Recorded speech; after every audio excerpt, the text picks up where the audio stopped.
রাষ্ট্র কাউকে খাওয়াতে পারে না, কিন্তু রাষ্ট্র কিছু পলিসি দেয় যার মাধ্যমে নাগরিকরা খেতে পারে। আপনাকে সবাই তারেক বলে কেন? আমাদের পাসপোর্টের রেটিংস আপনার হলো উত্তর কোরিয়ার চেয়ে খারাপ অবস্থায় আছে।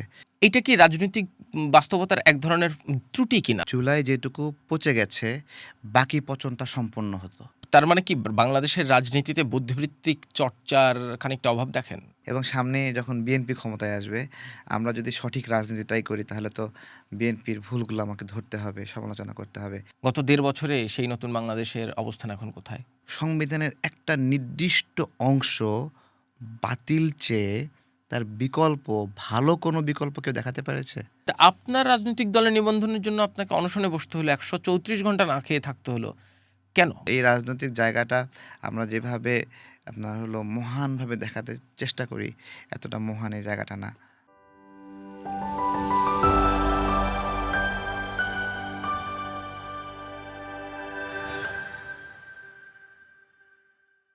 একজন মানুষ একটি রাজনৈতিক দলের নিবন্ধন চেয়েছিলেন। তার ভাবনাই ছিল নতুন বাংলাদেশ। কিন্তু তাকে সেই নিবন্ধন প্রাথমিকভাবে দেওয়া হয়নি।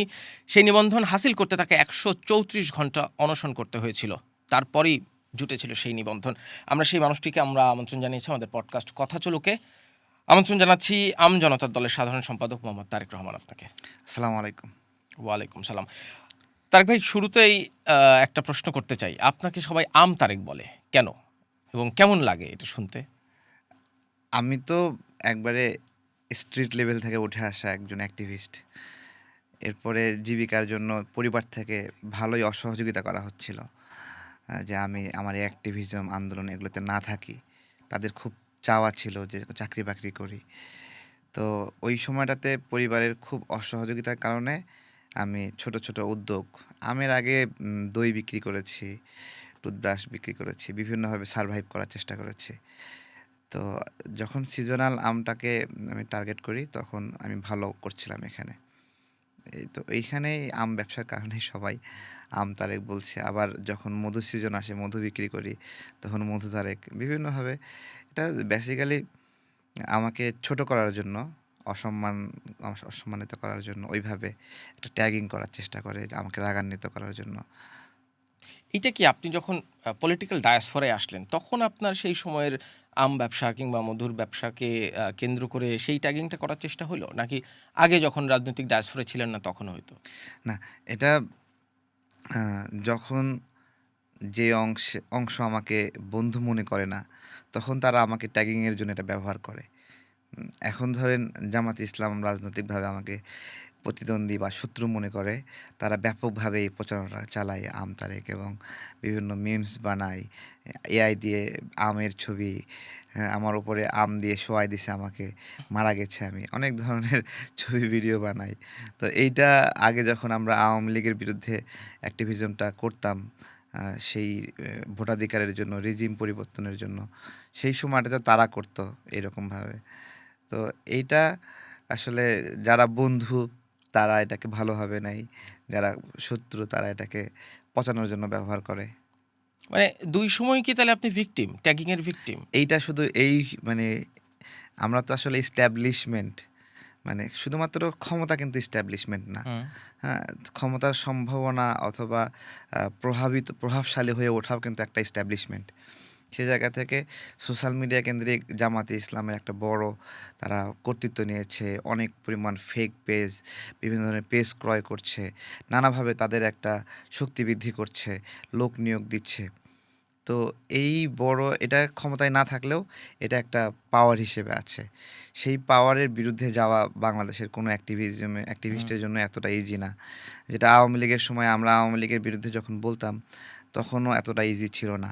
এবং সামনে যখন বিএনপি ক্ষমতায় আসবে, আমরা যদি সঠিক রাজনীতিটাই করি তাহলে তো বিএনপির ভুলগুলো আমাকে ধরতে হবে, সমালোচনা করতে হবে। আমি মনে করি তখনও আমাকে কেউ, কেউ ট্যাগিং করতে পারে। এটা শেষ হবে না। আপনি যদি ক্ষমতার সাথে বন্ধু হয়ে যান, তাহলে কেবলমাত্র আপনাকে ট্যাগিং থেকে বাঁচতে পারেন আপনি। আমরা যদি ডক্টর ইউনূসের সহযোগী হইতাম, ডক্টর ইউনূসের এস্টাবলিশমেন্টের একজন খাদক হিসেবে থাকতাম, ঠিক আছে? তাহলে আমাদেরকে সবাই বাহাবা দিত। এবং চুরি-চামারি যে যাই করুক, মানে এই পথে থাকলে সে হলো ভালো মানুষ, সে নতুন ধারা, সে নতুন কিছু জন্ম দিচ্ছে। সো নতুন কিছু জন্ম দিতে সে একটু তো খাবেই, এরকম একটা। আর আমরা জাস্ট সমালোচনা করি এবং কোনো বেনিফিট না নেওয়া, আমাদের মতো করে লড়াই সংগ্রাম করছি, ক্ষুধা দারিদ্র অভাব অনটন এসব বিষয়কে জড়ায় আমাদের জীবন, এবং এরপরেও আমাদেরকে অনেক বাজে ট্যাগিং করতে হয়। একই সাথে অভাব অনটন চলে, মানসিক পেরেশানি চলে, আবার রাজনৈতিক অ্যাক্টিভিজম এবং আরেক পাশ থেকে হ্যারাসমেন্ট আসে, সব কিছু মিলে অনেক জটিল একটা অবস্থার মধ্যে থাকা। তাহলে যে বাংলাদেশের প্রত্যাশা আপনি করেন, আপনি আপনার রাজনৈতিক বক্তৃতায় যেসব প্রত্যাশার কথা শোনান, সেই দিকে যাওয়ার জন্য এই যে ট্যাগিংয়ের রাজনীতি যেটা আপনি বলছেন, আওয়ামী লীগের সময় হচ্ছে, এখন আপনি বলছেন জামায়াত ইসলাম করছে, আপনি শঙ্কা করছেন বিএনপি ক্ষমতায় নিলে তখনও আপনি যদি তাদের ভুল ধরতে থাকেন তারাও করবে। এটা কি রাজনৈতিক বাস্তবতার এক ধরনের ত্রুটি কিনা, দোষ কিনা, কিংবা ফ্ল কিনা? না, তবে আমার কাছে আওয়ামী লীগ এবং বিএনপিকে দুইটা অপেক্ষাকৃত সহনশীল দল মনে হয়। আমরা আওয়ামী লীগের সময় মানে খুব বড় করেই প্রতিবাদ করেছি, হুম। প্রতিক্রিয়া দেখেছি। গণঅভ্যুত্থানের সময় অনেক মানুষ মারা গেছে, কিন্তু তার আগে দীর্ঘ সময় আমরা অ্যাক্টিভিজম করেছি। তাদের বিরুদ্ধে সমালোচনা করলে দল বেঁধে এসে হ্যারাসমেন্ট করার কাজটা তারা করতো না। এটা বিএনপির ক্ষেত্রেও, বিএনপির কেউ সমালোচনা করলে বিএনপির নেতাকর্মীরা দল বেঁধে হ্যারাসমেন্টটা করে না। ওই জায়গাতে জামাত আলাদা, তারা আসলে এতটা মানে আতঙ্কে থাকে যে তাদের বিরুদ্ধে বললেই মনে হয় তারা ডুবে গেল এরকম একটা অবস্থা থাকে। সেই জায়গা থেকে ওরা খুবই প্রতিক্রিয়াশীল একটা না, ধরেন গোষ্ঠী। পরিমাণের তারতম্য হতে পারে, কিন্তু মানে অল্প হলেও করতো তো, আওয়ামী লীগ করতো, বিএনপিও করবে হুম, বলে আপনি শঙ্কা আমি করছেন। সহনশীলতার কথা হ্যাঁ, বলছি। সহনশীল মানে ঠিক আছে? যদি তুলনামূলকভাবে সহনশীল হয়, কিন্তু এই যে ট্যাগিং করা, মানে এটা তো শুধু আওয়ামী লীগ, বিএনপি, জামাত ইসলামের কথা বলছি না। বাংলাদেশে এক ধরনের ট্যাগিং এর রাজনীতি আমরা দেখতাম। ধরেন আওয়ামী লীগের সময়ও জামাত শিবির বানিয়ে দেওয়া হতো যাকে তাকে। এখন হুম। আবার আওয়ামী লীগের দোসর বানিয়ে দেওয়া হয়। এইটা কি রাজনৈতিক বাস্তবতার একটা ত্রুটি কিনা? মানে যে বাংলাদেশের প্রত্যাশা আপনি করেন, কিংবা আমরা সবাই আসলে করি। ট্যাগিংটা কখন করে? যখন যুক্তি, তর্ক এবং মেধার সঙ্গে পেরে ওঠে না, হুম। যখন তাদের বুদ্ধি আড়ষ্ট হয়ে ওঠে, তখন সে হুট করে ট্যাগিং দিয়ে ফেলে আমতারেক। ঠিক আছে? ওই সহজে একটা উত্তর দেওয়া। তুই তো আম ব্যবসা করস, তুই কেন এসব বলবি? তাই না? এরকম আরকি। আপনি এই যে বললেন যে ট্যাগিং এর মানে মেধায় কিংবা বুদ্ধিবৃত্তিক চর্চায় না পারলে ট্যাগিং এর দিকটা বেছে নেয়। তার মানে কি বাংলাদেশের রাজনীতিতে বুদ্ধিবৃত্তিক চর্চার খানিকটা অভাব দেখেন? আসলে এখানে রাজনীতির জায়গা থেকে বিভিন্ন পক্ষ আছে। সেই পক্ষগুলো আপনার সত্য মিথ্যা যাই হোক, ভুল করলেও তার পক্ষকে বাঁচানোর জন্য সে একটা গল্প দাঁড় করায় নেয়। না, কিন্তু যে বাংলাদেশের কথা আপনি বলেন, সেই বাংলাদেশে কি এই ন্যারেটিভ, এই ভাবনা? এটা হওয়া উচিত না তো। যেখানে আমাদের তো ভুল হবে। আমি ভুল করব, বিএনপি ভুল করবে, জামাত ভুল করবে, আওয়ামী লীগ ভুল করবে, এনসিপি ভুল করবে। তো এই মানে রাজনৈতিক দলগুলোর কাজ কি? রাজনৈতিক দলগুলোর কাজ হলো পরস্পরের ভুল ধরা, একটা দ্বন্দ্ব থাকা সবসময়।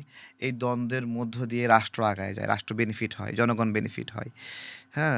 ধরেন রাজনৈতিক দলগুলো যদি ঐক্যবদ্ধ হয়ে যায়, তাহলে রাষ্ট্র ধ্বংস হয়ে যাবে, আমি মনে করি। কোনোভাবেই জামাত এবং বিএনপি ঐক্যবদ্ধ হওয়া উচিত না, এবং এটা যদি পলিটিক্যাল ঐক্য হয়ে যায়, ঠিক আছে? তাহলে তো ঐক্যবদ্ধভাবে চুরি করবে সবাই মিলে। হ্যাঁ, পলিটিক্যালি ঐক্য কিন্তু হওয়া আমরা তো উচিত না। শুনি রাজনৈতিক দলগুলোর ঐক্যবদ্ধই হতে হবে না, না, না, বাংলাদেশকে না। এগিয়ে নিয়ে যেতে হলে। ঐক্যবদ্ধ হওয়াটাই হলো একসাথে খাওয়া। এবং রাজনীতি আমরা বলি না যে দেশ চালায় কে? আমি আর বলছিলাম এটা যে দেশ কেউ চালায় না, দেশ সবাই খায়। ঠিক আছে? তো ঐক্যবদ্ধ হলে ঐক্যবদ্ধভাবে খাবে। আর যদি ঐক্যবদ্ধ না হয়, পরস্পরের খাওয়া নিয়ে, আপনার হলো দুর্নীতি নিয়ে, বিষয়টা এটা মানেন না মানেন, আপনার হলো এই রাজনৈতিক জায়গাটা আমরা যেভাবে আপনার হলো মহানভাবে দেখাতে চেষ্টা করি, এতটা মহান এই জায়গাটা না। আপনার এই উত্তরটা ধরে আরেকটা প্রশ্ন করব। তার আগে একটু গণঅভ্যুত্থানের সময়কার যাই। সেই সময়ে যে নয়া রাজনৈতিক বন্দোবস্ত, নতুন রাজনৈতিক বন্দোবস্ত, সেকেন্ড রিপাবলিক, নতুন সংবিধান, নতুন বাংলাদেশ সব মিলাই যদি বলি, গত ১.৫ বছরে সেই নতুন বাংলাদেশের অবস্থান এখন কোথায়? আমাদের যে সংবিধান বাতিলের বা বিভিন্ন ধরনের গল্প তৈরি করার চেষ্টা করা হয়েছে, সংবিধানের একটা নির্দিষ্ট অংশ বাতিল চেয়ে তার বিকল্প, ভালো কোনো বিকল্প কেউ দেখাতে পেরেছে? বলছে না যে ৭২ সংবিধান ছিঁড়ে ফেলো, হুম। ছুঁড়ে ফেলো। কিন্তু ওইখানের যা ভুল পাচ্ছে, ধরেন আমাদের মূলনীতি ছিল জাতীয়তাবাদ, গণতন্ত্র, ধর্মনিরপেক্ষতা সামগ্রিকভাবে একটা জায়গা ছিল। এর বিকল্প সকল দল মিলে একটা জায়গায় এসে বিকল্প একটা মূলনীতি দিতে পেরেছে? খালি বলছে যে এটা ছিঁড়ে ফেলে দাও, এটা ইয়ে করে দাও। আসলে এটা আসলে ছিঁড়ে ফেলা না। এই সংবিধানের জন্ম কারা দিয়েছে? একটা যুদ্ধের পরে বিজয়ীরা মিলে, মুক্তিযোদ্ধারা, সেই চিন্তার মানুষগুলো মিলে এই সংবিধান তৈরি করেছে। এই সংবিধানটা আসলে অনেকের ইতিহাস, তাদের বাবারা হাঁটু গেড়ে ক্ষমা চেয়েছিল, সেই সময়ের সংবিধান এটা। তো তারা ওই সময়ের সংবিধানটা তারা সহ্য করতে পারে না, কোনো যুক্তি দিতে পারে না, ব্যাখ্যা দিতে পারে না, এটা ছুঁড়ে ফেলে দাও। না, এটা তো ধরেন শুধু সংবিধানের কথা বললেন, কিন্তু যে সামগ্রিক বাংলাদেশের চিত্র স্বপ্ন আপনারা দেখেছিলেন, গত ১.৫ বছরে একটা গণঅভ্যুত্থান হলো, একটা অন্তর্বর্তীকালীন সরকার দায়িত্ব নিল, তাদের জনগণের ম্যান্ডেট নিয়ে তারা দায়িত্ব গ্রহণ করলো। ১.৫ বছর তো তারা দেশটা চালালো। সেই সংস্কার কিংবা সেই সময়ের অপরাধের বিচার, সর্বোপরি একটা ভালো নির্বাচনের দিকে যাওয়া, সেই যে নতুন বাংলাদেশের দিকে যাত্রা, সেই যাত্রাটা কি শুরু হয়েছে? ১.৫ বছর চালাইছে না? ধরেন আসিফ, মাহফুজ এরা যদি আরও ৬টা মাস সময় পেত অথবা ১টা বছর সময় পেত, তাহলে জুলাই যেটুকু পচে গেছে বাকি পচনটা সম্পন্ন হতো। এবং এরা এখান থেকে পদত্যাগ করে বেঁচে গেল, একদম বেঁচে গেছে এরা। পদত্যাগ করার পর থেকে দেখেন এদের রিস্টোরেশন হচ্ছে, এরা ইমেজ উদ্ধার করতেছে। আর ৬টা মাস সময় পেলে একবারে পুরোপুরি শেষ হয়ে যেত। এই গণ অভ্যুত্থানের পরে বিষয়টা দেখেন যে গণ অভ্যুত্থানের পরে বিভিন্ন টিম হয়ে গেল, এলাকা ভিত্তিক, মহল্লা ভিত্তিক, যে কি গণ অভ্যুত্থানের পক্ষের শক্তি, জুলাই যোদ্ধা বা বিভিন্ন বিষয়। তাদের কাজ কি? তাদের কাজ হলো বিভিন্ন ব্যবসায়ী যাদের কোনো একটা সময় আওয়ামী লীগের কোনো নেতার সঙ্গে একটা ছবি ছিল, তাকে গিয়ে ওই ছবি দেখানো, এই তো তোমার একটা আইটেম পেয়ে গেছি, তুমি এবার কই যাবা? জেলে যাও, জেলে যাও না হয় টাকা দাও, জেলে যাও না হয় টাকা দাও। এই যে পুরা গণ অভ্যুত্থানের পরে এদের আর্নিং সোর্সটাই ছিল এরকম। কোনো মানে এদের বিভিন্ন মানে কাদের? এদের মানে এই ইস্টাবলিশমেন্টের আপনার হলো যারা সরকার হিসেবে আছে, সরকারের সাথে ভালো সম্পর্ক, তো এই তারাই তো এটা তো এনসিপির কথা বলছি, বৈষম্য বিরোধী বলছি এস্টাবলিশমেন্ট এগুলো অথবা দেখে নাই? ডক্টর ইউনূস তো দায়িত্ব নিয়ে বললেন যে না, না, ডক্টর ইউনূস এটা ধরেই নিয়েছে যে এদের বড় হতে হলে এদের টাকা পয়সা লাগবে। টাকা পয়সা কিভাবে পাবে? লুটপাট করে পাবে। তারা স্পেস দিয়েছে, রাষ্ট্রীয় বাহিনী স্পেস দিয়েছে, পুলিশ স্পেস দিয়েছে। বিভিন্নভাবে স্পেস নিয়ে ২-১ জায়গায় ধরা খেয়েছে। বাকি সকল জায়গায় এখনো আতঙ্কিত আছে। এখনো আতঙ্কিত আছে আমাদের পুলিশ, র্যাব, সেনাবাহিনী বিভিন্নভাবে বিব্রতকর অবস্থায় আছে। এরা এদের চাহিদা মতো করেছে। যা ভাল লাগে ভাই। জায়গায় গেছে, গুলশান, বনানী যেই জায়গাতে যায় একটা ব্যবসায়ী ব্যবসা করছে। এই সময়টাতে একটা ব্যবসায়ী ৫ বছরের সে একটা চিন্তা করে নেয় যে এই সরকার ক্ষমতায় আসলো, এই ৫ বছরের মধ্যে ১ বছর সে বিজনেস ডেভেলপমেন্ট একটা মানে পিরিয়ড ধরবে। সেই ডেভেলপমেন্ট পিরিয়ডে পলিটিক্যালি যেখানে সেটেল করতে হবে সেখানে সেটেল করবে এবং বাকি ৪ বছর সে ব্যবসা করবে। তারপরে নির্বাচন আসবে, সে একটু স্থির হবে, স্থির হয়ে আবার নিরপেক্ষ হবে। আবার যে ক্ষমতায় আসবে তার সঙ্গে তাকে তো ব্যবসাটা করতে হবে। এটা তো সারা ওয়ার্ল্ড বিজনেস সাইকেল। তো এই বিজনেস সাইকেলে যারা ৩৫৩টার যে গার্মেন্টস বন্ধ হলো, কেন বন্ধ হয়েছে? ওই মালিকগুলো আতঙ্কিত হয়ে চলে গেছে, এখান থেকে ভয় পেয়ে চলে গেছে। তাহলে রাষ্ট্র হিসেবে রাষ্ট্রের কী কাজ ছিল? যে উনি একটা রাজনৈতিক দর্শন যেটাই হোক, সে আওয়ামী লীগ হোক, বিএনপি হোক, যাই হোক, তার সবচেয়ে বড় পরিচয় সে ৫০০টা পরিবার দেখে তার ব্যবসার মাধ্যমে, ১,০০০ পরিবার দেখে তার ব্যবসার মাধ্যমে। তো রাষ্ট্র সেই জায়গায় সুরক্ষা দিতে পারছে? এই যে সমন্বয়করা গিয়ে গার্মেন্টসে গিয়ে মাতব্বরি করেছে, মস্তানি করেছে, এইগুলো যে এইগুলো কে দেখবে, কীভাবে দেখবে? দেখেন যে ২০২৪ সালের ২০০০ না, গত বছরের এই সময়ে, মানে ২-১ দিন আগে রিপোর্টটা হয়েছে। গত বছরের এই সময়ে আপনার বিদেশি বিনিয়োগ ছিল ১,০০০ উম ১,০০০ ১,৪০০ কোটি টাকার মতো সম্ভবত। না ১,০০,০০০, আচ্ছা, ১,০৪৭টি বা ৫৭টি বিনিয়োগ ছিল। এই বছর বিনিয়োগ হলো ৯৭০টি এবং সেখানে ১,৫৬,০০০ কোটি টাকা হলো বিনিয়োগ এসেছিল গত বছর। এই বছর বিনিয়োগ এসেছে শুধুমাত্র ৬৬ কোটি টাকা, ৬৬,০০০ কোটি টাকা। অর্থাৎ কোথায় ১,৫৬,০০০ ছিল আর কোথায় আসলো আপনার হলো ৬৬,০০০ কোটি টাকা। অর্থাৎ প্রায় ৫৮% বিদেশি বিনিয়োগ কমে গেছে। অথচ কয়েক কোটি টাকা দিয়ে এই যে বিনিয়োগ সামিট করেছে, হ্যাঁ? তারপরে আকাশ থেকে, আরে ভাই, আকাশ থেকে আপনি ড্রাইভ করতে পারেন, এটা আপনার বিজনেসের যোগ্যতা হতে পারে না, আপনি ড্রাইভিং স্কিল থাকতে পারে। এটাকে মহান হিসেবে দেখানোর জন্য কী করে, আরে বাপ রে বাপ!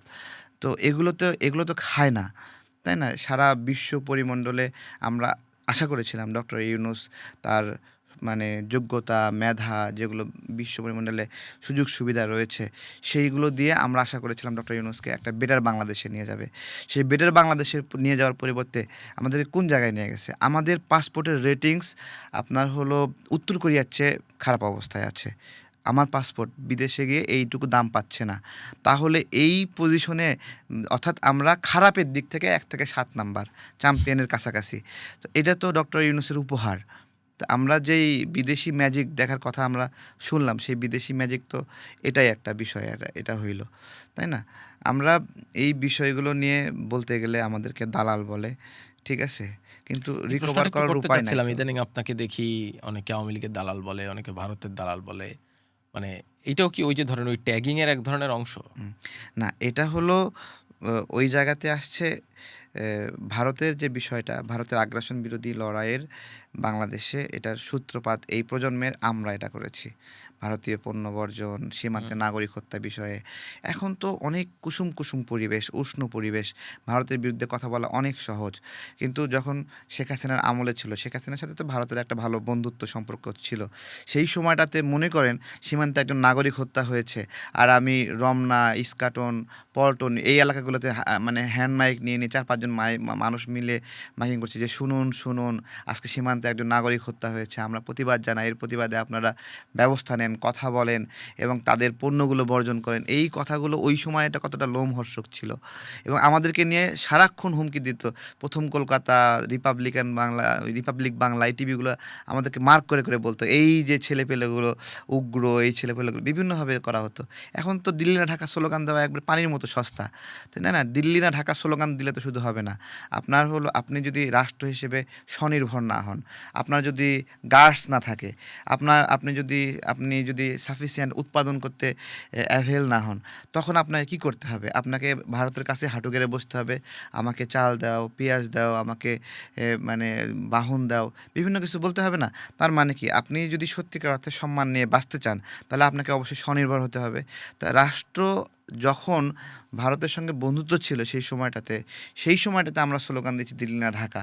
এখন তো বলতেছে রাষ্ট্র যে এই রাষ্ট্রের সরকার আধিপত্যবাদের কবর দিয়েছে, তাই না? তাহলে আধিপত্যবাদের কবর দেওয়া সরকারকে কেন দিল্লি না ঢাকা স্লোগান দিতে হবে? তারা তাদের পলিসিতে দিল্লি না ঢাকা নিয়ে আসবে, তাদের মেকানিজমে দিল্লি না ঢাকা নিয়ে আসবে। আমার এখানে তুলা ইন্ডিয়া থেকে আসে, সুতা ইন্ডিয়া থেকে আসে। সে তার পলিসি নেবে যে যেই দেশে ধরেন আমেরিকাতে আমার কাপড় যায় না, আমেরিকাতে আমার কাপড় যায়। তাহলে আমি আমেরিকাকে খুশি করার জন্য আমেরিকা থেকে তো আমি তুলা নিয়ে আসবো। আমেরিকা থেকেই সুতা নিয়ে আসবো। তাদেরকে বলবো যে আমরা তোমাদের তুলা নিচ্ছি, সুতা নিচ্ছি, তোমরা আমাদের কাপড় আরও বেশি নাও। তাই না? আপনি এখান থেকে ইন্ডিয়া থেকে তুলা সুতা নিয়ে আসবেন কিন্তু কাপড় বেচবেন আমেরিকার কাছে। আমেরিকা মানবে? তো এটা রাষ্ট্র একটা কৌশলগত মানে নীতির মাধ্যমে আগায় যায়। রাষ্ট্র কাউকে খাওয়াতে পারে না। কিন্তু রাষ্ট্র কিছু পলিসি দেয় যার মাধ্যমে নাগরিকরা খেতে পারে। আপনার রাজনৈতিক দলের প্রসঙ্গে একটু ফিরি আবার। অনশন কেন করতে হলো আপনাকে? আপনি তো সেই সময় ধরেন আ সেই যে নতুন বাংলাদেশের কথা আমরা বলি, সামনে এগিয়ে যাওয়ার কথা আমরা বলি, স্বনির্ভর বাংলাদেশের কথা বলি, সেগুলো নিয়েই তো আপনি কাজ করছিলেন। একটা লম্বা সময়ের পলিটিক্যাল জার্নি আছে আপনার। কিন্তু আপনার রাজনৈতিক দলের নিবন্ধনের জন্য আপনাকে অনশনে বসতে হলো, ১৩৪ ঘন্টা না খেয়ে থাকতে হলো। কেন? মানে কে দেয় নির্দেশনা? রাষ্ট্র, আচ্ছা, সরকার না কোনো ব্যক্তি, না কোনো সিস্টেম? অ্যা আমাদের সাথে একটা বৈরিপূর্ণ সম্পর্ক নির্বাচন কমিশন হয়েছে। এটা দৃশ্যমান হয়েছে খুব ভালোভাবে এবং নির্বাচন কমিশনের ভিতরে থাকা এক শ্রেণীর অফিসাররা মানে আমজনতা দলকে ঠেকাও এই ধরনের একটা নীতিতে ছিল। নির্বাচন কমিশন অফিসের ভেতরের অফিসের ভিতরেই একটা ছিল এরকম যারা আমাদেরকে ঠেকাইতে চায়, আটকাইতে চায়। কেন মানে একটা রাজনৈতিক দল ঠেকায় এই নির্বাচন হ্যাঁ, কমিশনের এইটার একটা বিষয় আছে। দেখুন যে পোস্টাল ব্যালটটা ছাপা হয়েছে, সেই পোস্টাল ব্যালটের ১ম লাইনে দাঁড়িপাল্লা, পরের পৃষ্ঠায় সেখানেও ১ম লাইনে আপনার ওই যে হাত পাখা এবং শাপলা কলি ১ম লাইনে, ঠিক আছে? এই যে যারা এদেরকে ১ম লাইনে রাখছে না, তারাই আমাদেরকে ঠেকাতে চায় আসলে। তো যাদের কথা বললেন তারা তো রাজনৈতিক দল। আপনি তো বলছেন হ্যাঁ, নির্বাচন ওইটা কমিশনের তো কথা। কাকতালীয়ভাবে ওটা ১ম লাইনে যায়নি। কাকতালীয়ভাবে ১ম লাইনে যায়নি। আমি যদি কিন্তু ছকটা সেটা তো এই রাজনৈতিক দল বানায় নাই। এটা তো নির্বাচন কমিশন হ্যাঁ, বানিয়েছে কিংবা সরকার করেছে। সেখানেই তো এদের প্রতিনিধিরা আছে। মানে আ সরকার কি তাহলে সরকার চালায় না?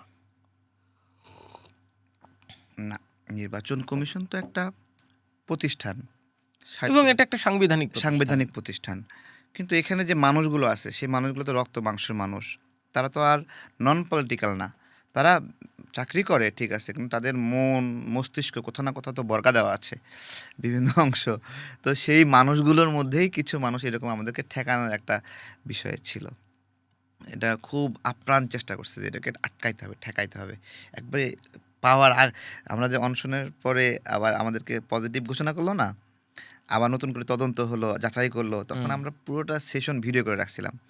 যে কারণে ওই সময় আর নেগেটিভ হওয়ার ওইভাবে সুযোগ ছিল না। এবং যখন ডিক্লার হলো যে আমজনতা দল শর্তগুলো পূরণ করলো এই মুহূর্তে এবং তারা নিবন্ধন পেচ্ছে, এরপরেও প্রায় ১০-১২ দিন আমাদেরকে ঘুরতে হইছে। জানি না কোথায় এক জায়গায় আটকানো আছে। যে না এদেরকে দেওয়া যাবে না। ঠিক আছে? এইরকম একটা সিচুয়েশনে চলে আসছে। এটা নির্বাচন কমিশনের কথা বললেন। সরকারের অন্যান্য সংস্থা, দপ্তর সেই জায়গাগুলোর চিত্র কি একই রকম দেখেন? আ আমাদের এই গণ-অভ্যুত্থানের পরে আপনার জামাতে ইসলাম, এনসিপি বা বেসিক্যালি পুরা রিক্রুটমেন্ট সিস্টেমটা মোবিলাইজ করেছে, রান করেছে আসিফ মাহমুদ এবং নাহিদ। ঠিক আছে? যে অন্যান্য উপদেষ্টারাও অনেকটা হাত উড়ে এরকম বসেছিল। হুম? যে তাদের তাদের জায়গা থেকে তারা নিশ্চিত। কোথায় কাকে নিয়োগ দিতে হবে সব সরকারি আমলা, কর্মকর্তা, কর্মচারী আসিফ নাহিদের ভিতরে সিরিয়াল দিত। ওইখানে সচিবালয়ে তাদেরকে সিরিয়াল দিত। আর বাহিরে এই যে ডাকসু অফিসের এখানে আক্তার, সার্জিস তারপরে এরা বসতো। ওখানেও গিয়ে সরকারি কর্মকর্তা, কর্মচারীরা নিয়োগ, বদলি, প্রমোশনে গিয়ে সিরিয়াল দিত। এই পুরা সিস্টেমটা এবং এটা বিশাল অর্থনৈতিক একটা মেকানিজমের মধ্যে ছিল পুরা সিস্টেমটা। ওই সময়টাকে জামাত হলো লোভনীয় হিসেবে নিচ্ছে। এরা তো টাকা খায়, এরা তো লোভী। হুম? সো তাদেরকে ফান্ড দাও, আমাদেরকে পদ দাও। এই একটা পজিশনিংয়ের মাধ্যমে পুরা ইকোসিস্টেমটা জামাত অ্যাকোয়ার করে নিছে। এই বাংলাদেশ কি চেয়েছিলেন আপনারা? মানে এই বাংলাদেশের জন্য কি গণঅভ্যুত্থান হয়েছিল? না, এই বাংলাদেশের জন্য গণ অভ্যুত্থান বলতে, গণ অভ্যুত্থানের আগে জামাতের তো কোনো অস্তিত্বই ছিল না। তারা যে একটা দল, এটা তারা নিজেরাই স্বীকার করতো না। জামাতের কোনো নেতাকর্মীও স্বীকার করতো না, সে জামাত করে। এবং দেখেন সারা দেশে যে প্রার্থীগুলো দিছে, ওই প্রার্থীগুলো যে জামাত ইসলামের, এটা মানুষ জানে না। এবং তারা যে জামাত ইসলাম, তারা নিজেরা প্রমাণ করতে পারবে না। তারা নিজেরাও প্রমাণ করতে পারবে না তারা জামাতে ইসলাম। তারা কখনো আওয়ামী লীগ হয়েছিল, কখনো সরকারি কোনো চাকরি করছে বা বিভিন্ন কিছু মিলে এমনভাবে কাজ করছে। এই একটা অবস্থা। আপনার রাজনৈতিক দলটার এখন কি অবস্থা? আপনারা ২১টি আসনে নির্বাচন করছেন। আমরা ২১টি আসনে নির্বাচন করছি আপনার এবার। প্রত্যাশা কি নির্বাচনে? নির্বাচনে আমাদের প্রত্যাশা অনেক বেশি না, সত্যিকার অর্থে। আমি আমাদের দলের গুরুত্বপূর্ণ জায়গা থেকে আমি নির্বাচন করছি, আরও কিছু ভাই করছে। আমিও যে অনেক বেশি ভোট পাবো এরকম আশাও করি না। আমি কয়টা সিট পাবেন? মানে একটা সিটেও নাও পেতে পারি। একটাও নাও পেতে পারি। মানে গোল্লা মারতে পারি। আমরা রাজনীতিটাকে আসলে ফেব্রুয়ারি পর্যন্ত দেখছি না। আমাদের এখনও অতখানি সক্ষমতা হয়ে ওঠেনি। মানুষের কাছে গেলে মানুষ খুবই ভালোবাসে। জড়ায় নিচ্ছে, ছবি তুলছে, খাওয়াচ্ছে, চা বিল দিতে দিচ্ছে না। সাধারণ মানুষ নির্বাচনে ব্যয় করে। আমি সত্যিকার অর্থে আমার নির্বাচনী এলাকায় যতবার গেছি কাউকে ১ কাপ চা খাওয়াতে পারিনি। মানে চা খাইতে নিলেই কেউ না কেউ ওইখানে স্থানীয়রা বিল দিয়ে দিছে। কিন্তু নির্বাচন তো শুধুমাত্র এই এই জনপ্রিয়তা, এই গ্রহণযোগ্যতা, মানুষ ছবি তোলে এইটুকু না। নির্বাচন আসলে হয় না, নির্বাচন করতে হয়। হ্যাঁ? ভোট আসে না, ভোট আনতে হয়। ভোট করার একটা বিষয়। হ্যাঁ? এখানে ধরেন ১৪০টা যদি কেন্দ্র থাকে, প্রত্যেকটা কেন্দ্রে ৫ জন করে লোক থাকলে কতজন মানুষ প্রয়োজন হচ্ছে? এতগুলো মানুষ প্রয়োজন। তারপরে আবার ভোট কেন্দ্র দখল করতেছে, সেই ভোট কেন্দ্র দখল ঠেকানো প্রয়োজন। এই অনেক বিষয়, অনেক বিস্তর। এই এত মানে জনগণের পক্ষ থেকে যদি আমাদের পাশে এসে দাঁড়ায় তাহলে হয়তোবা আমরা পারবো। তাছাড়া আমাদের ক্ষেত্রে অনেক কঠিন। আমরা যদি কোনো একটা জোটে যেতাম, সে জোটের মানে হলো সাপোর্টে তারা আমাদেরকে পোলিং এজেন্ট বিভিন্ন কিছুতে সাপোর্ট করতো। যেহেতু আমরা কোনো জোটে নাই, ওই জায়গা থেকে আমাদের একটা অসহায়ত্ব আছে যে আমরা এই সমস্ত কিছু কিভাবে মোবিলাইজ করব? আপনার দল থেকে হিরো আলম নির্বাচন করছেন। হিরো আলমকে নেওয়ার কারণ কি? ধরেন অনেকে এইরকম সমালোচনাটা করে যে হিরো আলমের যেহেতু হিরো আলম নিঃসন্দেহে বাংলাদেশের একটা অত্যন্ত পরিচিত চেনা মুখ, তার এক ধরনের খ্যাতি আছে, জনপ্রিয়তা আছে। কিন্তু সেই খ্যাতি এবং জনপ্রিয়তার এক ধরনের একটু সমাজের একটা শ্রেণী মনে করে একটু নেতিবাচক খ্যাতি কিংবা জনপ্রিয়তা। হিরো আলমের মতো এই চেহারাটা কি আপনারা তার এই ফেমটাকে ব্যবহার করতে চাইলেন আপনাদের রাজনৈতিক দলে তাকে নির্বাচনের সুযোগ দিয়ে? দেখুন, হিরো আলম অনেক পরিচিত, বাট আমরা রাজনৈতিক দল হিসেবে আমজনতার দল এতটাও কম পরিচিত না যে কাউকে একজন পরিচিত লোককে এনে কিছু সামনে মাইক্রোফোন দেখাইতে হবে, তাই না?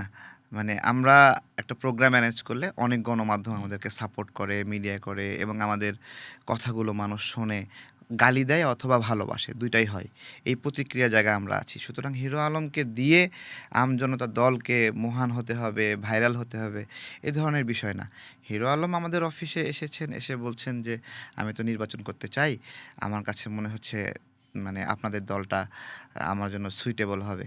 আমরাও তাদের জায়গা থেকে তার জায়গা থেকে দেখেছি যে লোকটা অন্তত চোর না, হ্যাঁ? তারপরে লোকটা মিথ্যা কথা বলে না এবং বাটপারি করে না।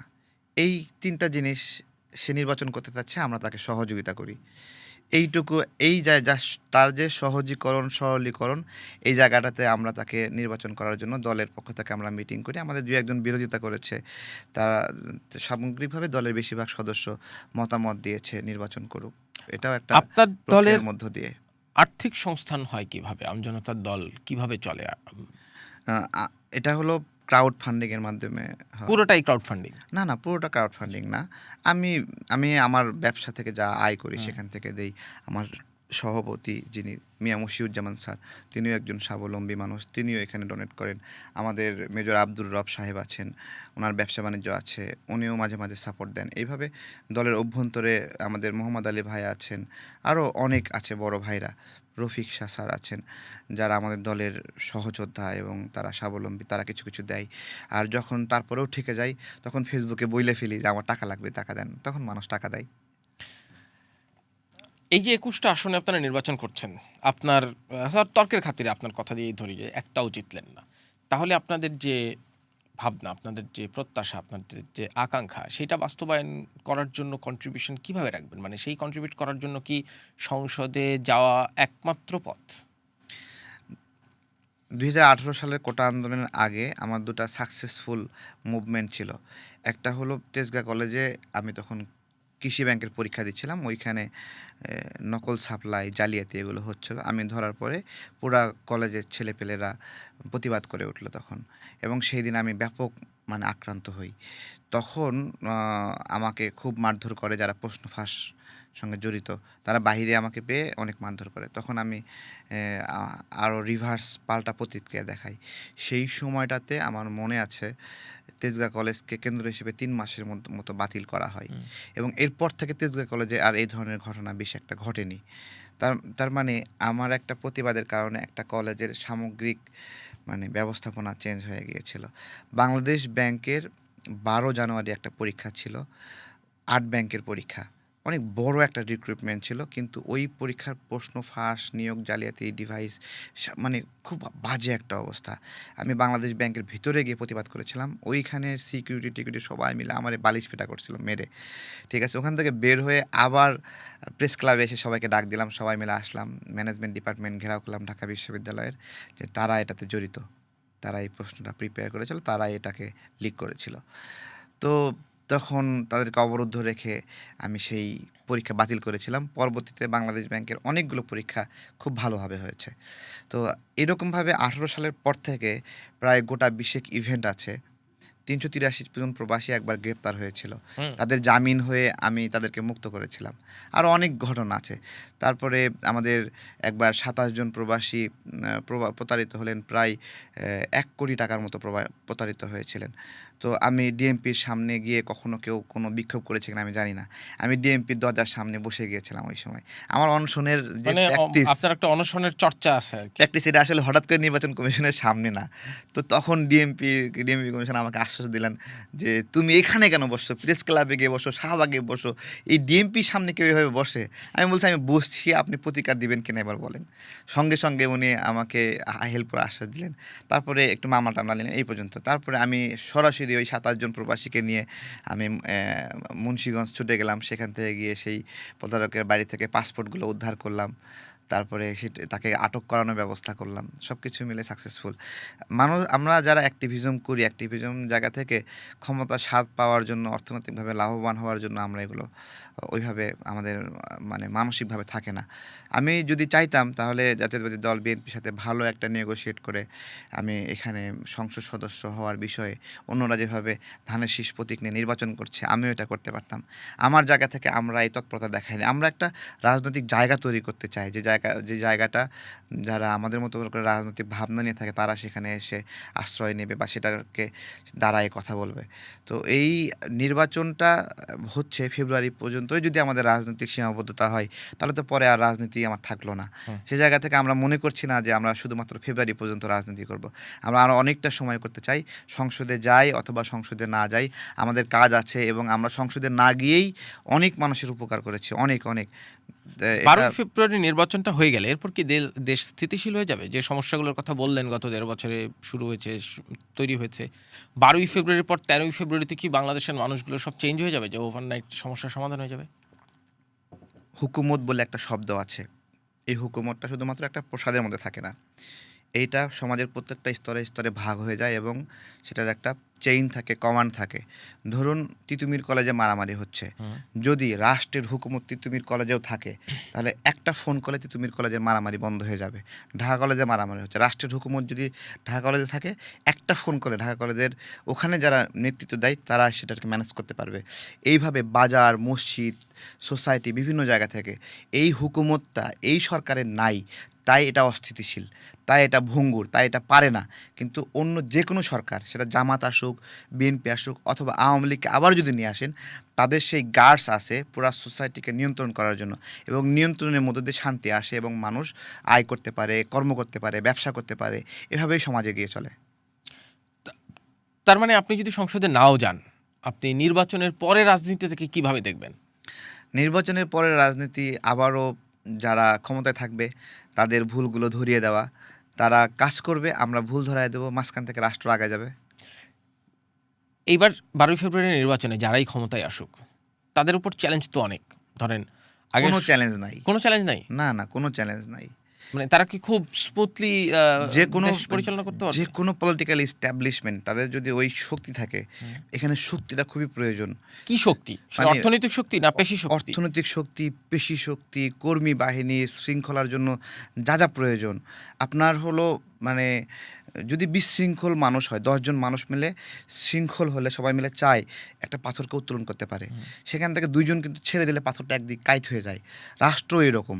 রাষ্ট্র যদি শক্তি মানে এই রাজনৈতিক শক্তির মাধ্যমে সবাই মিলে ধরে রাখে, তাহলে এটা এটা সুন্দরভাবে আগায় যাবে। কিন্তু আপনি যে হুকুমতের কথা বলছেন কিংবা যে রাজনৈতিক শক্তির কথা বলছেন, আমরা তো স্টেট উইদিন স্টেটের কথা শুনি, গভর্নমেন্ট উইদিন গভর্নমেন্টের কথা শুনি, রাজনৈতিক সরকারের বাইরেও সিভিল ব্যুরোক্রেসি, মিলিটারি ব্যুরোক্রেসি, এই সব কিছু তারাও হুকুমতের বিবেচনায় অংশ, তারাও হুকুমতের অংশ থাকবে। সচিবালয়ের ভিতরে হুকুমত থাকবে, বাজারে থাকবে হুকুমত, সব জায়গায় থাকবে। তাদের শৃঙ্খলা, তাদের নিয়ন্ত্রণ, এই মিলেই তো একটা গভর্নমেন্ট ফর্ম করে। সব জায়গায় তাদের গ্রহণযোগ্যতা, সব জায়গায় ইস্টাবলিশমেন্ট, পরিপূর্ণতা, সমর্থন পাওয়ার এটা কি জন্য। আপনার প্রত্যাশার জায়গা থেকে বলছেন নাকি এটা না না, প্রত্যাশা না, এইভাবেই চলে, এইভাবেই চলবে সামনে। মানে এইটা কি নতুন বাংলাদেশের চিত্র? না, নতুন বাংলাদেশ, পুরান বাংলাদেশ এটা একটা প্রতারণামূলক শব্দ। আচ্ছা, আমি মনে করি নতুন বাংলাদেশ বলে কিছু নাই। বাংলাদেশ যা তাই। বাংলাদেশ ওই একবারই নতুনভাবে জন্ম নিয়েছে 1971 সালে। এটাকে যদি আবার জন্ম নিতে হয় তাহলে আমাদের পতাকাকে বদলাতে হবে, আমার সীমানাকে বদলাতে হবে, জাতীয় সঙ্গীত বদলাতে হবে, মূলনীতি বদলাতে হবে, এই সব কিছু এগুলোই বদলানোর চেষ্টা করছে অনেকে এবং বাংলাদেশকে তাদের মতো করে দেখানোর চেষ্টা করছে। কিন্তু আমরা এটা হতে দেব না। আমাদের বাংলাদেশ আমাদের মতো করেই, আমার সোনার বাংলা, আমি তোমায় ভালোবাসি। এই যে তারপর আমার জাতীয় সঙ্গীতকেও বিতর্কিত করার চেষ্টা করে, মাতর বদন খানি মলিন হলে আমি নয়ন জলে ভাসি। আমার মায়ের নয়ন মানে আমার দেশের গায়ে কালিমা লাগলে আমার চোখ দিয়ে পানি পড়ে। এর মধ্যে আপনি শিরক কই পাইলেন? এর মধ্যে আপনি হলো খোদা বিদ্রোহী কই পাইলেন আপনি? মানে বানায় দিছে একটা যে এরকম এরকম, ঠিক আছে? এই মুক্তিযুদ্ধে, আমাদের মুক্তিযুদ্ধের সময় এই জাতীয় সঙ্গীতকেই তো কোড হিসেবে ব্যবহার করতো বিভিন্ন জায়গায় গেরিলা হামলার জন্য, বিভিন্ন জায়গায় মুক্তির জন্য, তাই না? এমনি এমনি হঠাৎ করে না। এটা 1906 সালে লেখা হয়েছে, 5 সালে লেখা হয়েছে, তো কি হয়েছে? আমাদের মুক্তিযুদ্ধের সময় এটা প্রাসঙ্গিক ছিল কিনা, বাংলাদেশের জন্মের সময় এটা প্রাসঙ্গিক ছিল কিনা, তাই না? বাংলাদেশের জন্মের সময় এটা প্রাসঙ্গিক বলেই বাংলাদেশের জন্মের বিরুদ্ধে যারা, তারা এটাকে পছন্দ করে না।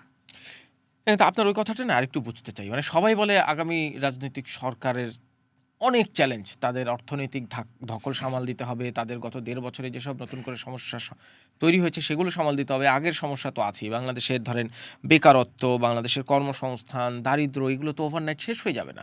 ফলে এইগুলো রিকনস্ট্রাকশন করে দেশটাকে এগিয়ে নিয়ে যাওয়া কি এত সহজ বলে মনে হচ্ছে আপনার কাছে? কোনো চ্যালেঞ্জ নাই?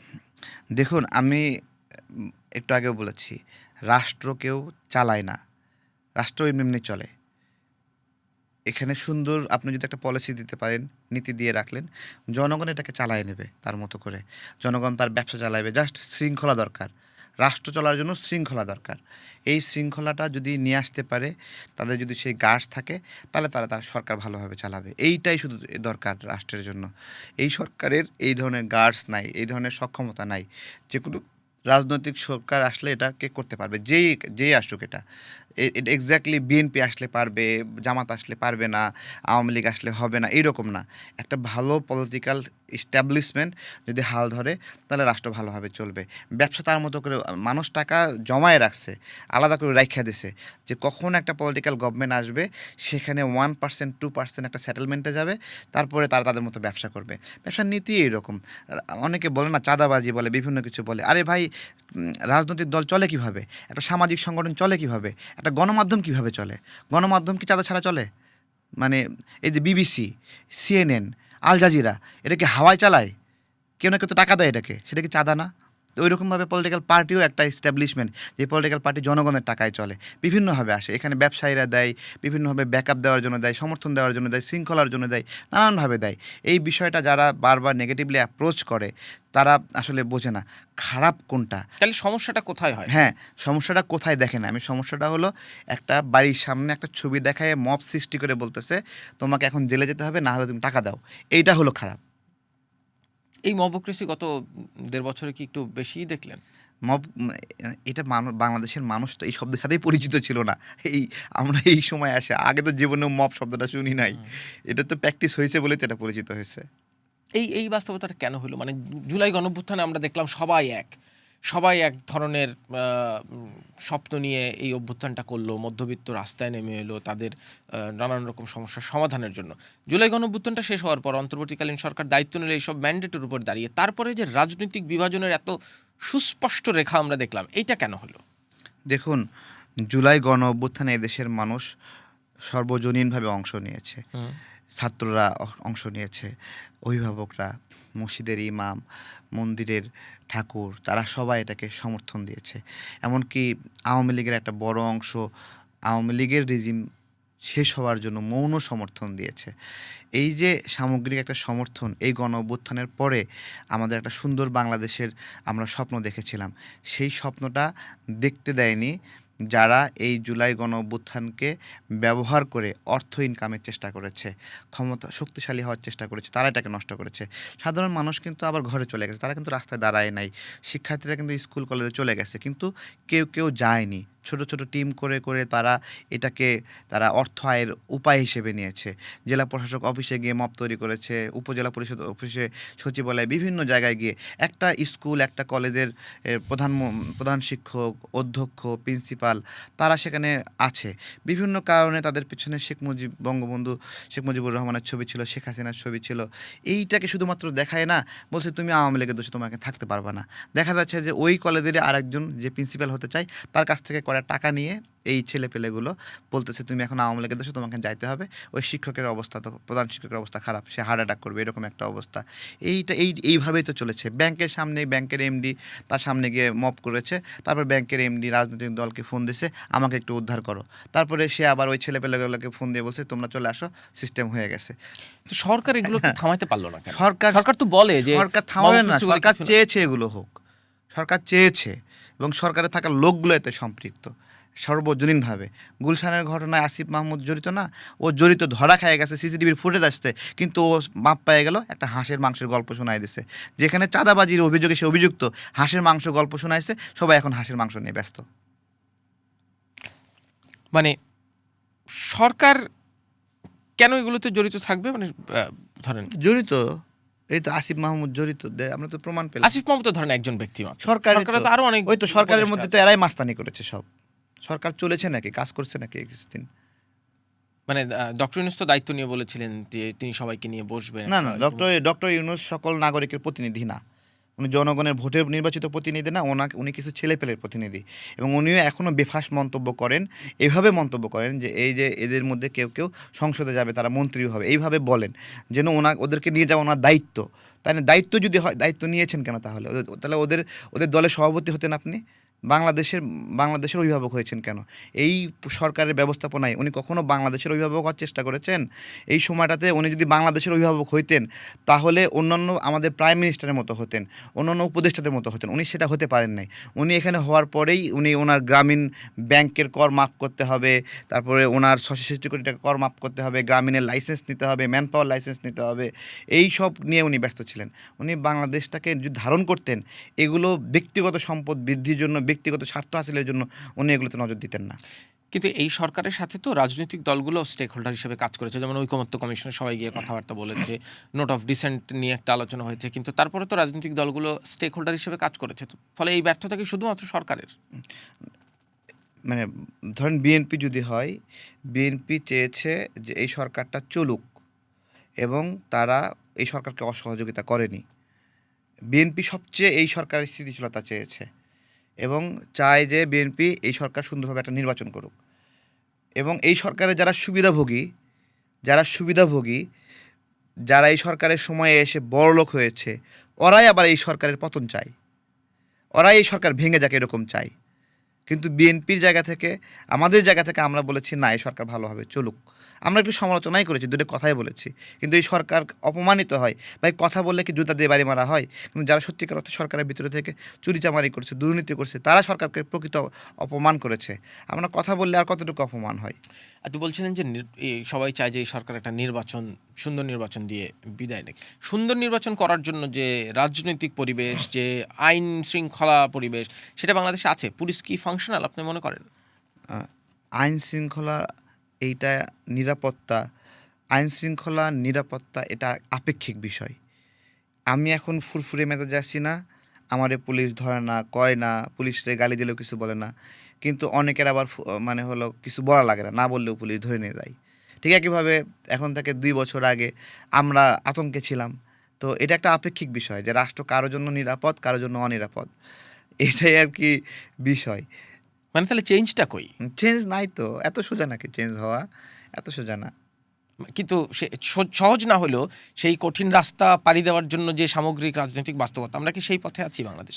বাংলাদেশ যদি সঠিক পথে আগানোর ইচ্ছাই করতো রাজনৈতিক দলগুলো বা সরকার, তাহলে তাহলে একটা রিকনসিলেশনের জন্য মিটিং হতো। কাদের সাথে রিকনসিলিয়েশন? সোশ্যাল রিকনসিলেশন, সকল পক্ষ, সকল নিরপরাধ মানুষকে নিয়ে রিকনসিলেশন। বিএনপির কেউ যদি খুন করে, ফৌজদারি অপরাধে তার বিচার হবে না, তাহলে বিএনপির এই কর্মীর যদি ফৌজদারি অপরাধে বিচার হয়, তাহলে আওয়ামী লীগের হতে সমস্যা কোথায়? আমার সহজ কথা বলেন, যে হত্যার অভিযোগে অভিযুক্ত, তাকে সে বিচার করতে হবে না?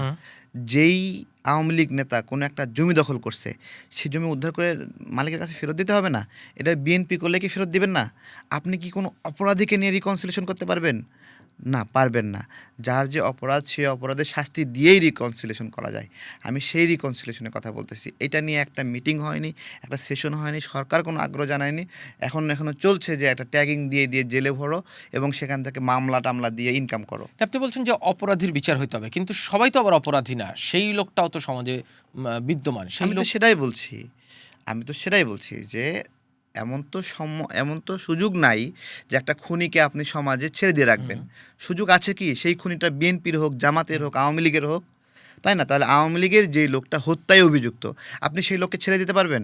ছেড়ে দেওয়া যায় নাকি? কিন্তু যে লোকটা আসলে অপরাধ করেনি তাহলে সেই লোকটাও তো আমাদের এখন কথা কি, যেই লোকটা অপরাধী নয় সেই লোকটার প্রতি আপনার কি আচরণ হবে, সে ভিন্ন মতের, এবং তার প্রতি আপনার একটা ন্যায় বিচার করতে হবে।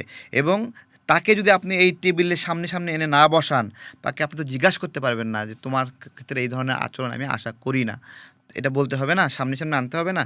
আপনি যদি কোনো একটা অংশকে গায়েব বানিয়ে দেন, গায়েবকে ধরা যায়? গায়েব যদি কোথাও আগুন লাগায় দেয় ধরা যায়? গায়েব যদি কোথাও ব্লেড দিয়ে কাউকে আঘাত করে ধরতে পারবেন আপনি? অন্ধকারের শক্তিকে ধরা যায়?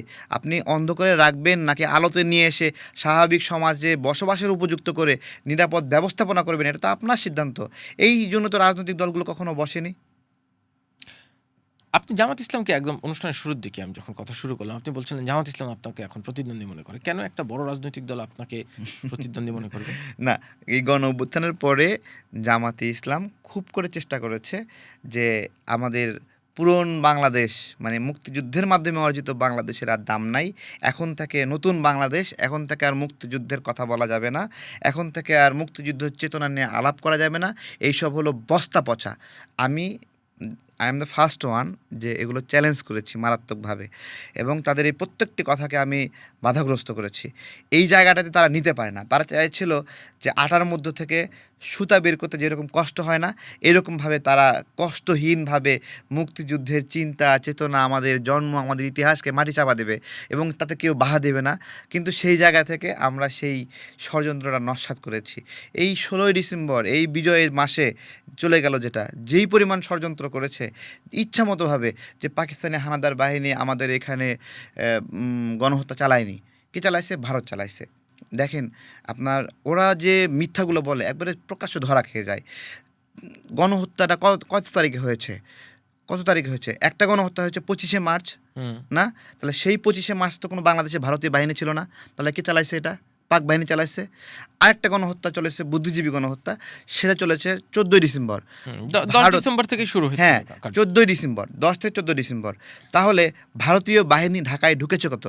১৫ ডিসেম্বর বিকালবেলা ঢুকেছে। তাহলে ১৪ ডিসেম্বর পর্যন্ত যে গণহত্যা হয়েছে, সেই গণহত্যার জন্য ভারতীয় বাহিনীকে দায় দেওয়া যায় না? দেওয়া যায় কি? শুধু তাই না, এই বাংলাদেশে যখন পাক বাহিনী আত্মসমর্পণ করেছে, জানুয়ারি মাস পর্যন্ত এই ঢাকা এই রাজাকার এবং আলবদরদের দখলে ছিল। জানুয়ারি মাসের কথা বলছি। সুতরাং ঢাকায় যে গণহত্যা চালিয়েছে, সেই গণহত্যা জামাত, এই রাজাকার, এই আলবদর এবং পাক বাহিনী ছাড়া আর কারো দায়ে অভিযুক্ত না। অথচ তারা এই গল্প বানিয়েছে যে এটা ভারতীয়রা করেছে। এটা এই বাংলাদেশে এইভাবে মিথ্যা বলবে আর কেউ সেটা প্রতিবাদ করবে না, এটা কিভাবে হয়? এবং এটা বলার পরে তারপরে আমাদের মুক্তিযুদ্ধকে যেমন খুব সুনির্দিষ্টভাবে ওরা যাকে সোশ্যাল মিডিয়ার মাস্তান হিসেবে রেখে দিয়েছে, ইলিয়াস, জামাতের মাস্তান, আরেক মাস্তান হলো পিনাকি, এই দুটাকে রাখছে না। আমাদের স্বাধীনতা, আমাদের মুক্তিযুদ্ধ নিয়ে কী নোংরামি এটা করলো, যে বালের স্বাধীনতা, বালের মুক্তিযুদ্ধ, এইভাবে কেউ বলে আমাদের স্বাধীনতা, আমাদের মুক্তিযুদ্ধ এত তুচ্ছ তাচ্ছিল্য হয়ে গেল। এভাবে কেউ একজন বলে? আমাদের মুক্তিযুদ্ধ নামে একটা মন্ত্রণালয় আছে, সেই মন্ত্রণালয়ে কোনো বিবৃতি দেখলাম না, কোনো মানে ব্যবস্থা দেখলাম না। এগুলো যে ভিডিওগুলো যে ডিলিট করতে হবে, সোশ্যাল মিডিয়া থেকে অপসারণ করতে হবে, কোনো কার্যক্রম নাই। মনে হচ্ছে যে এই মুক্তিযুদ্ধ মন্ত্রণালয় এখন জামাত চালাচ্ছে, এরকম আমার মনে হয়েছে। তো সেই জায়গা থেকে আমরা চুপ করে থাকবো? আমরা আমাদের সেই প্রতিবাদটা করেছি, ওই প্রতিবাদটা জামাত নিতে পারছে না যে এই ছেলেটা এরকম করে করছে কেন। আগামীর বাংলাদেশ কেমন দেখেন? আগামীর বাংলাদেশের মতো থাকবে। আমাদের সংস্কৃতি, আমাদের চিন্তা যেরকম ছিল সেভাবে থাকবে। আমাদের এখানে আমরা যে জায়গাটা থেকে মানে মুক্তি চাই, নিরাপত্তা, মানুষের জীবনের নিরাপত্তা। দেখেন, একই মানে জামাতে ইসলামের কর্মী আর এক জামাতে ইসলামের কর্মীকে প্রতিদ্বন্দ্বিতা মনে করে তার হার্ম করছে, বিএনপির নেতাকর্মীর ক্ষতি করছে, আওয়ামী লীগের নেতাকর্মীর ক্ষতি করছে। এই যে একটা অসহিষ্ণুতা, আমরা এই অসহিষ্ণু পরিবেশ চাই না। এখানে প্রচুর মানুষ কথা বলবে, মতামত দেবে, একে অপরকে মানে নানাভাবে যুক্তিতর্ক দিয়ে হারানোর চেষ্টা করবে। কিন্তু ভায়োলেন্স যেটা হয়, মানুষ প্রতি আক্রোশ হয়, মানুষের কথা বলার জন্য জীবনের বাতি নিয়ে যাবে, এটা তো হতে পারে না। আমাদের হাদি ভাইকে যারা মেরেছে, আমিও হাদি ভাইয়ের বিরুদ্ধে অনেক সমালোচনা করেছি, কথা বলেছি বিভিন্নভাবে, আমি বুঝে না বুঝে ভুল করে অনেক সময় বলেছি। কিন্তু আমার চাহিদা কী ছিল? আমি যখন হাদি ভাই গুলিবিদ্ধ হলো, আমি চেয়েছি যে হাদি সুস্থ হবে এবং আমি হাদির সঙ্গে আবার টেবিলে বসবো, আবার টকশো করবো, আবার বিতর্ক করব। আমার এই ধরনের চিন্তা, এবং আমি সেই সাহস রাখি এই কথাটা বলার, আমি বলেছি। কিন্তু এটাকে সবাই পজিটিভলি নিতে পারে নাই। কি বলছে, তারেকরে হত্যা করতে হবে, তারেকরে হত্যা করা এখন বৈধ হয়ে গেছে, তাকে যেখানে পাবেন সেখানে জয় বাংলা করে দেবেন, এইভাবে বলেছে। আমরা সবার জন্য একটা নিরাপদ ব্যবস্থাপনা চাই। হাদির জন্য নিরাপদ হলে ভালো হতো, আমার জন্য নিরাপদ, সবার জন্য। কেন মানুষ কথা বলার জন্য জীবন হারাবে? আপনার ব্যক্তিগত প্রসঙ্গ দিয়ে শেষ করবো, একদম শুরু করতে চেয়েছিলাম মূলত এটা দিয়ে, কিন্তু আলোচনায় ঢুকে গেছি নানান দিকে। 134 ঘন্টা না খেয়েছিলেন আপনার, তারপরে যথেষ্ট রকম শরীর খারাপ হয়েছিল। এখন কেমন আছেন? যে আমি তো এখন ভালো আছি। 134 ঘন্টার যখন 55 ঘন্টা হয়, ওইটা বৃহস্পতিবার ছিল। হুম। বৃহস্পতিবার বিকেলে। আমার একটা আশা ছিল যে এই বৃহস্পতিবার বিকালের মধ্যেই 55 ঘন্টা যেতে হচ্ছে, কেউ না কেউ এসে আমার অনশন ভাঙাবে এবং আমার আমার দাবিটা, আমরা যে কথা বলতে চাই, আমরা যে আপিল করতে চাই, এটা এসে শুনবে। তো দেখলাম যে কেউ আসলো না, এবং আস্তে আস্তে সন্ধ্যা হয়ে আসছে, মাগরিবের আজান হচ্ছে, তারপরেও কেউ আসলো না। তারপরে দেখলাম যে 4-5টা লাইট জ্বলে আছে, 4-5টা অফিস মানে কক্ষের। তারপর একটা একটা করে বন্ধ হচ্ছে, একটা করে বন্ধ হচ্ছিল, আর বুকের মধ্যে লাগছিল যে শালা বন্ধ করে চলে যাচ্ছে কেন এইভাবে, আমি আর কতক্ষণ অনশন করবো এভাবে, ঠিক আছে। এভাবে শেষ শেষ লাইটটা বন্ধ হয়ে গেল। তখন মনে হচ্ছিল যে তার মানে আমাকে শুক্রবার, শনিবার এই সময়টা অনশনে থাকতে হবে, এবং মনটা একবারে মানে মরে গেল, কলিজা শুকায় আসার মতো অবস্থা, ঠিক আছে। তারপরেও আমি অনশনটা কন্টিনিউ করেছি। তারপরে শুক্রবার দিন থাকলাম, সারা দেশের মানুষ দেখি রেসপন্স করছে, সবাই আসছে, ছোটো ছোটো বাচ্চারা ফুল নিয়ে আসছে, আমাকে সান্ত্বনা দিচ্ছে, তারা এসে জড়ায় ধরতেছে, কথা বলতেছে। পুরো বিষয়টা ওইখানে একটা মিলন মেলার মতো হয়েছে। আমার ব্যক্তিগত একটা দাবি, সেই দাবিকে দেশের মানুষ মানে কুড়িয়ে নিয়ে তাদের দাবিতে রূপান্তরিত করছে, এটা আমার কাছে অদ্ভুত লেগেছে। এবং এটা আমি এই পুরো অনশনের সময়ে এক গ্লাস পানি খাই নাই, একটা কোনো খাবার খাই নাই, এবং আমি এই সময়টাতে এই জন্য খাই নাই, এই জন্য পানি খাই নাই যে এইটা আমার একটা লড়াই, আমার একটা আন্দোলন, আমার একটা সংগ্রাম, যেই সংগ্রামে আমি অবশ্যই বিজয়ী হতে চাই। আমি নিজেকে কষ্ট দিচ্ছি, এবং আমি নিজের সঙ্গে তো আর চিটিং করতে পারি না। আমি একটা পানি খাইলাম, তাহলে আমি আমার লড়াইয়ের সঙ্গে চিটিং করলাম, আমি একটা খাবার খেলাম, তাই না? এই বিষয়টা, তো সেই বিষয়টা আমি শেষের দিকে একদম যখন শুক্রবার চলে গেল, শনিবার চলে আসলো, রবিবার সকালে আমার মধ্যে একটা আশা তৈরি হলো যে যাক, কেউ আসবে না। রবিবারটা আসছে, অফিস খোলা আছে, কেউ একজন আসবে এবং আমাকে আমার কথাগুলো শুনবে। কিন্তু রবিবারে আরো ভয়ঙ্কর অবস্থা। রবিবারে সকালে বলতেছে এইভাবে যে 522 ঘন্টা হলেও মানে হলো কিছু করার নাই, এরকম একটা অবস্থা। তো আরও তো অবস্থা খারাপ, রাগ টাগে যে আমি অনেক উল্টাপাল্টা কথা বলেছি, ইলেকশন কমিশনের বিরুদ্ধে বলেছি, আমাদের উপদেষ্টাদের বিরুদ্ধে বলেছি, সরকারের বিরুদ্ধে, এমনকি ডক্টর ইউনূস স্যারের বিরুদ্ধেও বলেছি। তো ওই সময় আসলে আমি আমার সেন্সে ছিলাম না। একটা আমার শরীরের নিয়ন্ত্রণ হারাই ফেলছি, মস্তিষ্কের নিয়ন্ত্রণ হারাই ফেলছি, সব অসুস্থতা দিয়ে। সেই সময় আমাদের এর আগে আমাদের রিজভী ভাই হুম। এসেছিলেন, জাতীয়তাবাদী দলের বিভিন্ন নেতৃবৃন্দ এসেছিলেন, জাতীয় পার্টির পক্ষ থেকে এসেছিল, আওয়ামী লীগের অনেক নেতাকর্মী এসেছিল, এবং সাধারণ মানুষরা এসেছিল। আমি কিছু মানে কওমি মাদ্রাসার হুজুরকে খুব ভালোবাসি, হাটহাজারী মাদ্রাসার, তাদের প্রতিনিধিরা এসে দেখা করে গেছে, তারা আমাকে খুব মায়া করে। এবং সর্বশেষ আমি যখন আর পারছিলাম না, কীভাবে হবে আমি বুঝতেছিলাম না, আমি ওখানে অ্যাম্বুলেন্স এসে দাঁড়ায় আছে, তখন আমি অ্যাম্বুলেন্সকে তাড়াই দিয়েছিলাম যে অ্যাম্বুলেন্স কেন আসছে, আমার দাবি নিয়ে কোনো কথা নাই, অ্যাম্বুলেন্স এসে বসে আছে, এরকম একটা অবস্থা। এরপরে হুট করে দেখলাম যে আমি জানতামও না যে সালাউদ্দিন ভাই আসবে। সালাউদ্দিন ভাই এসে বলছে, এই তুমি এখানে কি করো, তুমি এখানে বসে আসো, তোমাকে দেশের জন্য প্রয়োজন আছে, এইভাবে মরে গেলে হবে, ঠিক আছে। এই বইলে উনি বলছে যে এর মধ্যে আবার নির্বাচন কমিশন থেকে বলল যে আমি চাইলে আপিল করতে পারি। ওইটা একটা পজিটিভ বিষয় ছিল। তো আপিল মানে তো আর দাবি মানে নেওয়া না, আপিল মানে হলো আমার কার্যক্রম, আমার ডকুমেন্টস পুনরায় তদন্তের জন্য একটা আপিল করা। হুম। তো সেইটা আমারও মনে হচ্ছিল এই সময় যে আমার আন্দোলনের প্রেক্ষিতে নিবন্ধন দিয়ে দেওয়া উচিত না, এবং আমাকে আবার তদন্ত করা উচিত। আমিও বলেছি যে আমার সমস্ত প্রস্তুতি আছে, আপনারা সব জায়গায় তদন্ত করেন, ঠিক আছে। তো সে জায়গায় আপিল সালাউদ্দিন ভাই আসলেন। সালাউদ্দিন ভাই আসার পরে যে অবস্থা হয়েছিল যে উনি আসলেন, আমার হাতটা ধরলেন, এবং সঙ্গে সঙ্গে অ্যাম্বুলেন্সে পুরাই দিলেন, এবং ওনার হাতে যে এত শক্তি আমি চিন্তা করতে পারি না, এমনভাবে ধরছে যে আমার শরীরটা মনে হয় নিস্তেজ হয়ে আসতেছে, ধরে ভিতরে ঢুকাই দিছে সালাউদ্দিন ভাই। সালাউদ্দিন ভাইকে অনেক ধন্যবাদ, উনি আমাকে অনেক মায়া করে, আমিও ওনাকে অনেক মায়া করি। এই গণ অভ্যুত্থানের পরে ওনাকে বিভিন্নভাবে নোংরাভাবে উপস্থাপনের চেষ্টা করা হয়েছে, ওনাকে দালাল বলা হয়েছে, ভারতের দালাল, বিভিন্নভাবে গল্প বানিয়ে বানিয়ে এটা জামাত শিবিরের যে অ্যাক্টিভিস্ট বা তারা তারা এটা এই কাজটা করে, বিশেষত ইলিয়াস পিনাকি তারা এটা করেছে। আমি ওটা ওই সময় খুব করে ধরেছিলাম যে এমনভাবে এমনভাবে মানে মেয়েদেরকে দিয়ে নোংরা নোংরা কথা বলেছে যার কোনো প্রমাণ নাই, ভিত্তি নাই। প্রমাণ থাকলে, ভিত্তি থাকলে নিউজ হয়ে যেত সব জায়গায়, ওরা নিজের মতো করে গল্প বলতেছে একটা, যার কোনো মানে অথেন্টিসিটি নাই। তো ওই সময় আমি বলেছিলাম যে পিনাকিকেই বলেছিলাম যে আপনি সালাউদ্দিন ভাই কেন ভারতে লুঙ্গি পরে আছে এই জন্য সমালোচনা করতেছেন? আপনার তো গায়ে কোনো কাপড়ই ছিল না, আপনি তো একজন ল্যাংটা মানুষ, আপনি কীভাবে আরেকজনের লুঙ্গি নিয়ে সমালোচনা করেন? ঠিক আছে, তো এটা অনেক বেশি স্প্রেড করেছিল। তো সালাউদ্দিন ভাই একজন ভুক্তভোগী, যিনি, আমি যেরকম গুম হয়েছিলাম, আমাদের একটা গুম হওয়া পরিবারদের একটা গ্রুপ আছে, সেই গ্রুপের পক্ষ থেকে আমাকে প্রথম যদি ওনাকে স্যাবোটেজ করা হয়, ওনাকে হ্যারাসমেন্ট করা হয়, আমাকে সেই গ্রুপের পক্ষ থেকে বলা হয়, তারেক ভাই আজকে সালাউদ্দিন ভাইকে যেভাবে দালাল বলছে, আমরা যারা জীবিত হয়ে ফিরে আসছি তারা তো আমরা সবাই দালাল,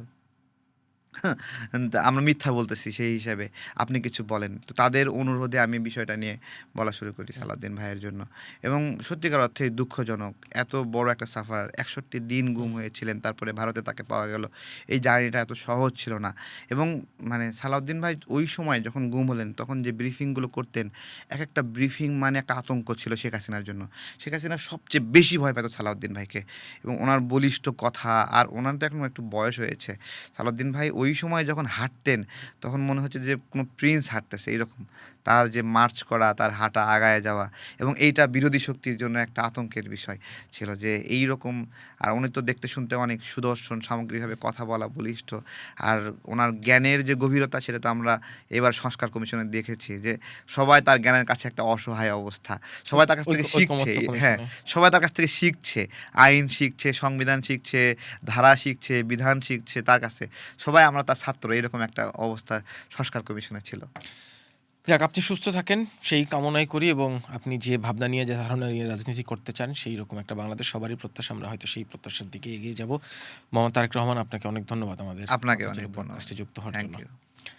কথা বলছিলাম আমজনতার দলের সাধারণ সম্পাদক মোহাম্মদ তারেক রহমান, যার একটি দীর্ঘ রাজনৈতিক ক্যারিয়ার আছে এবং যিনি নানানভাবে বাংলাদেশের মানুষের কাছে পরিচিত। নানান হতাশার মধ্যেও তিনি স্বপ্ন দেখেন, যে বাংলাদেশের স্বপ্ন তিনি দেখছেন সেই বাংলাদেশ একদিন কাঙ্ক্ষিত বাংলাদেশের লক্ষ্যে পৌঁছাবে। আপনাদের সবাইকেও ধন্যবাদ আমাদের কথা চলুক দেখার জন্য।